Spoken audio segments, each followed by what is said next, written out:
Ugh, ads are such poop. Subscribe to Acast Plus now to skip ads and more for just $1 a month. Click the link in our show notes to learn how. And hey, we're on Patreon too. Your support helps cover the cost of running a podcast. For $2 a month, you can get early access to all our episodes ad-free, plus bonus episodes exclusive to Patreon subscribers only. Visit patreon.com/sacrilegious discourse to sign up now.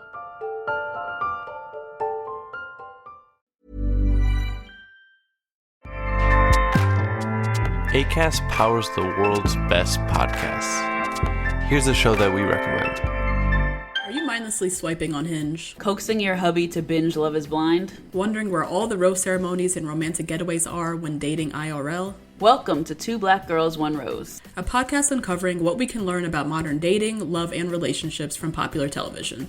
I'm Natasha. And I'm Justine. We're best friends, TV and film fanatics, and hopeless romantics, and every week on our podcast, we're dissecting your favorite TV show and seeing if it can teach us a thing or two about love. Look, if I'm gonna spend hours watching Love is Blind, I better learn something from it, whether it's how to end my situationship or how to not marry a man-child. Listen to us on all podcast platforms every week. And for bonus and video content, join us on Patreon at patreon.com/twoblackgirlsonerose. Acast helps creators launch, grow, and monetize their podcasts everywhere. Acast.com.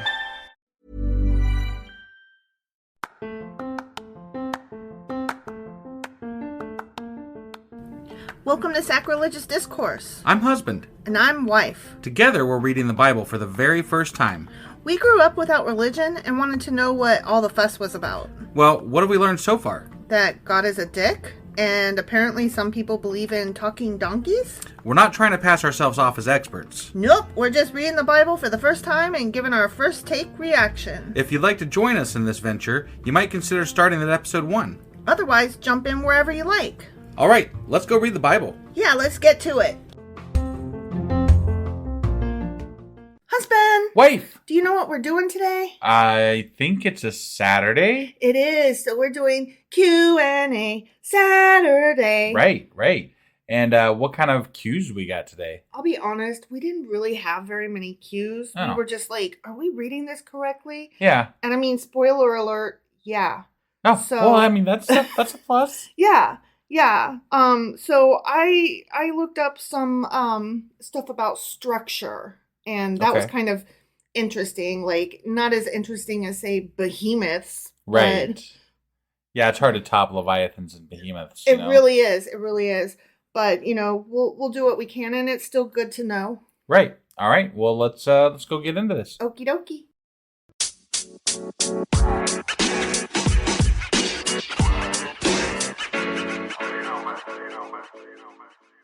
Okay, so before I get into the structure and all of that, Okay. I just want to say I was a little disappointed when I got into my search because I still had my search windows open from last week. And so I had things like classification of demons. And you're like, I want to go down this road. Yes, I so did. Yeah. And then I had to close that window out, and I was like, womp womp.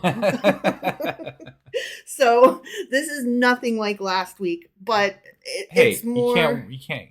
It's more academic than Got it. than what we normally do, I guess. Sure. Okay, so the theme of Job in general is why do righteous people suffer, which is basically why do bad things happen to good people. Okay. And we both kind of already said that, but Right.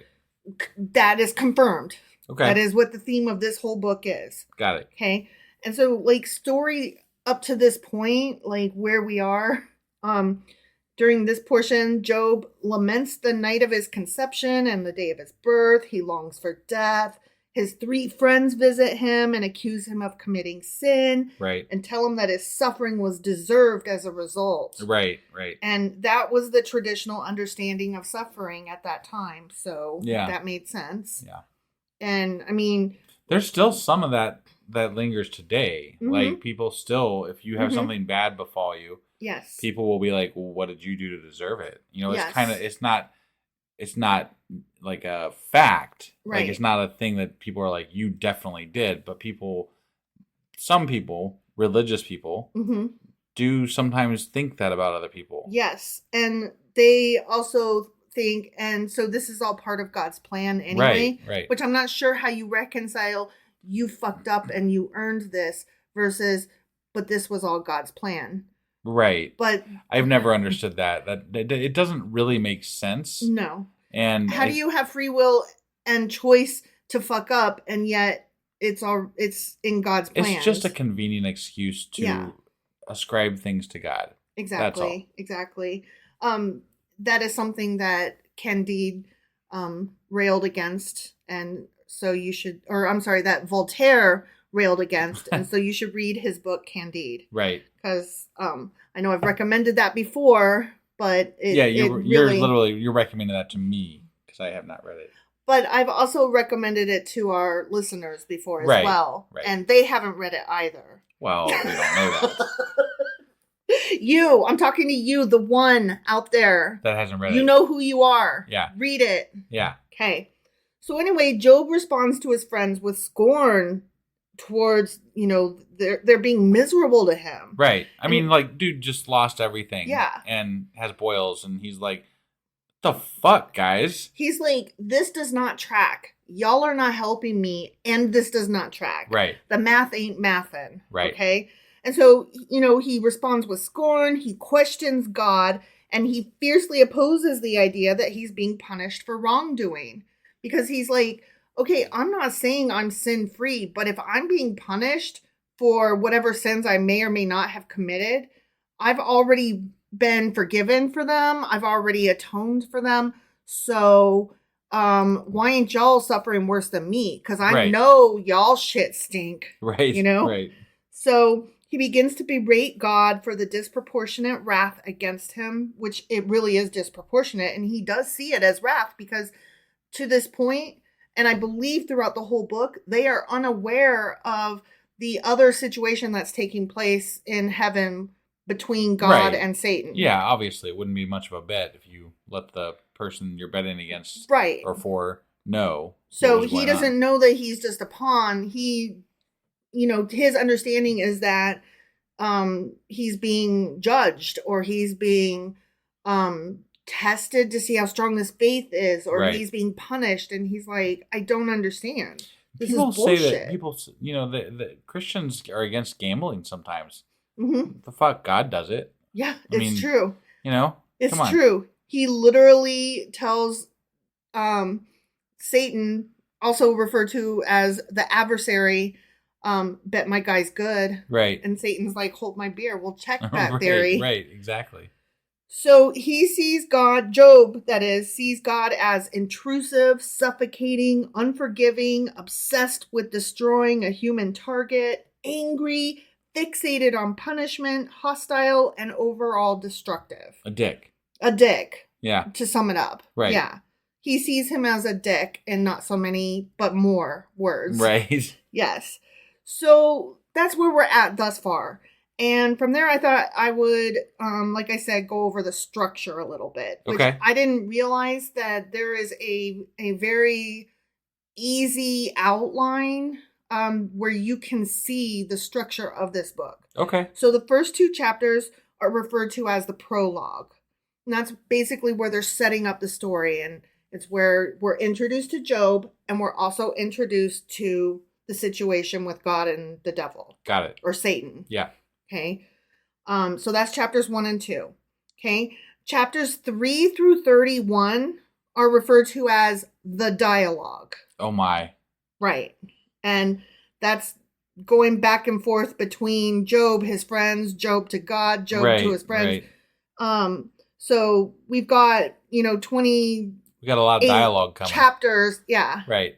So that's the section that we're in right now. Got it. And chapter 3 is the beginning of that section, and that one covers Job's self-curse and self-lament. Okay? So after chapter 3, we're still in the dialogue, but the first section after chapter 3 is what's referred to as round 1.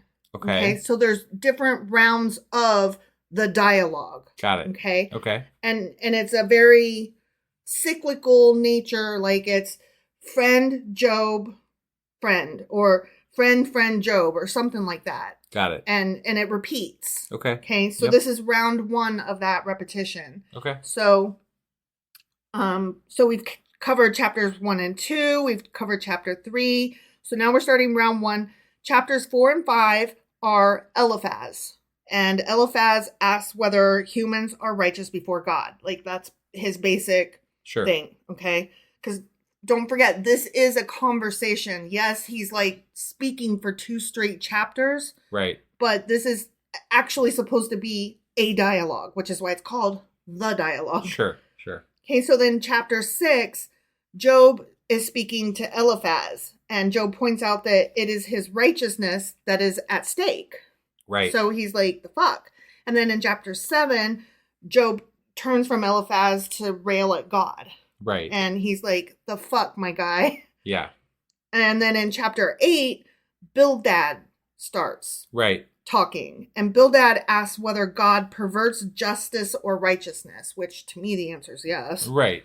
So then in chapters 9 through 10, which catches us up to where we are, Job asks how a person can be righteous before God. Right. And does it mean that I am righteous, or that I have been found to be and declared so by him? Sure. Which I didn't catch that, but that there is a difference between the two. Like, am I good, or is it just that God has declared it so? Right. Okay. Which I found that really interesting. So, that's kind of the question that is central to this section. Right. And, what does it matter if I think that I'm good if God doesn't? If God doesn't. Right. And it's like trying to figure out, like, how do you reconcile those two and still maintain your faith? Yeah. And your belief that God is only good and just. Sure. And is God just, and should God be just? Right. But then what do you find out when he made a bet? Or what do you do when you find out he made a bet? I don't know if he finds out or not. Right. I honestly don't.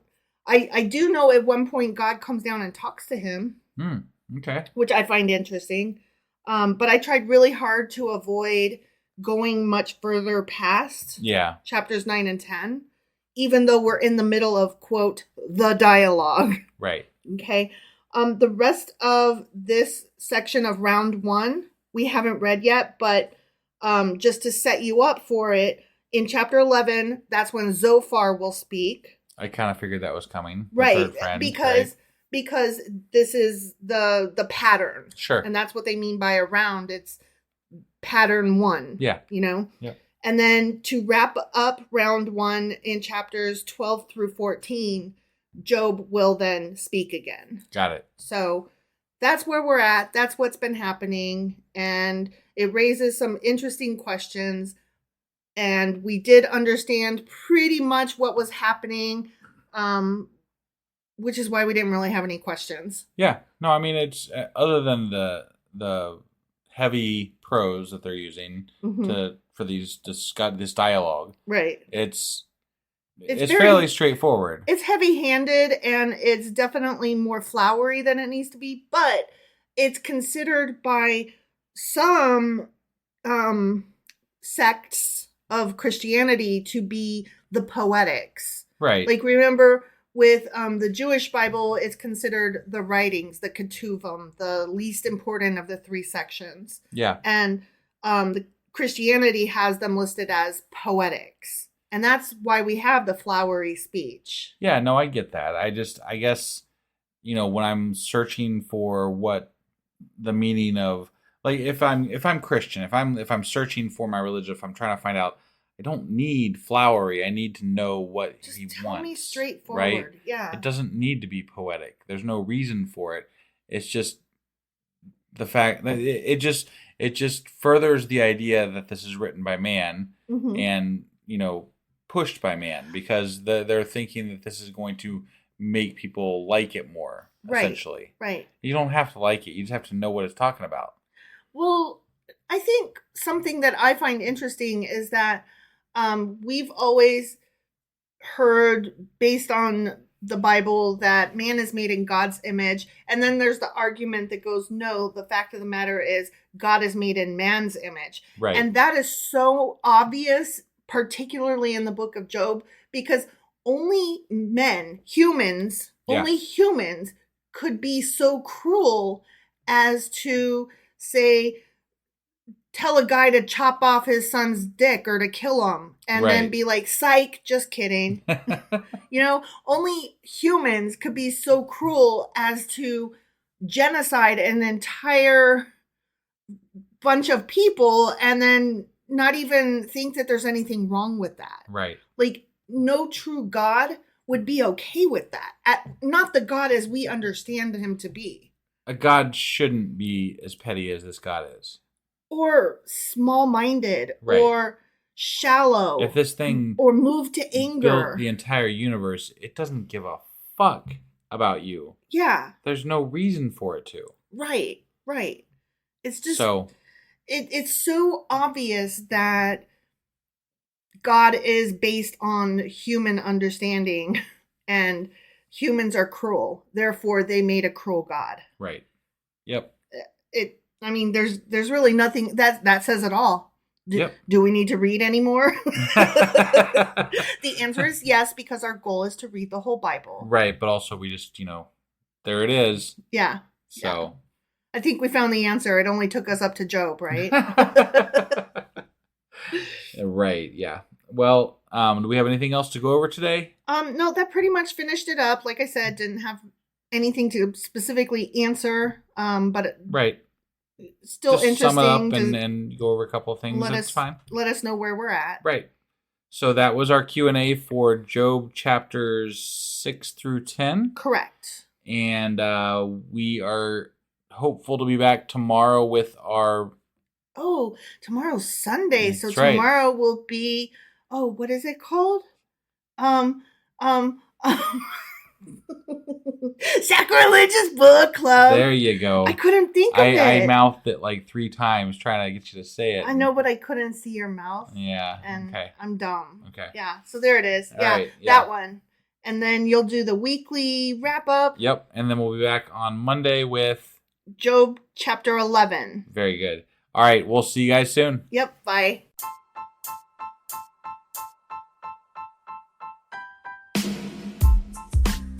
Hey, wife, I guess that's the end? But husband, that's just sad. It doesn't have to be. We are on lots of social media platforms like Twitter. Our handle there is sacrilegious_D. For D's nuts. Oh my God. Stop doing that. Anyway, we're also on Facebook, Instagram, and Pinterest. There's a link to all of our social media sites at our website. Ooh, we have a website? Yeah, it's sacrilegiousdiscourse.com, where you can also find a link to our merch shop. We have a merch shop? Yep, we have podcast-themed clothing, mugs, notebooks, and more, as well as an atheist and science-themed products. Wow, our fans should really go check that out right now. Definitely. They can get in touch with us by sending an email to sacrilegiousdiscourse@gmail.com. But before they do that, we could really use some help. Oh yeah? With what? Well, it's not free running the podcast, and we need some financial support in order to get better equipment, which will free up time so we can concentrate on our podcast and our fans. Okay, so what should they do? Head over to patreon.com/sacrilegiousdiscourse and sign up as a contributor on our podcast. Supporters there receive additional bi-weekly episodes that we record just for our Patreon members for as little as $2 a month. Also, we'd really appreciate it if you would like and subscribe on whatever platform you're using. And Apple Podcast reviews help us out tremendously. Like and subscribe. Leave an Apple review. Join us on Twitter. Support us on Patreon. That's a lot of instructions. Don't forget to say thanks. Thanks. Okay, bye.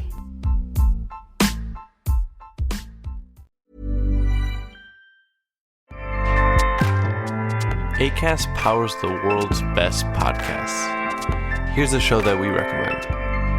Are you mindlessly swiping on Hinge? Coaxing your hubby to binge Love is Blind? Wondering where all the rose ceremonies and romantic getaways are when dating IRL? Welcome to Two Black Girls, One Rose, a podcast uncovering what we can learn about modern dating, love, and relationships from popular television. I'm Natasha. And I'm Justine. We're best friends, TV and film fanatics, and hopeless romantics, and every week on our podcast, we're dissecting your favorite TV show and seeing if it can teach us a thing or two about love. Look, if I'm gonna spend hours watching Love is Blind, I better learn something from it, whether it's how to end my situationship or how to not marry a man-child. Listen to us on all podcast platforms every week. And for bonus and video content, join us on Patreon at patreon.com/2blackgirls1rose. Acast helps creators launch, grow, and monetize their podcasts everywhere. Acast.com.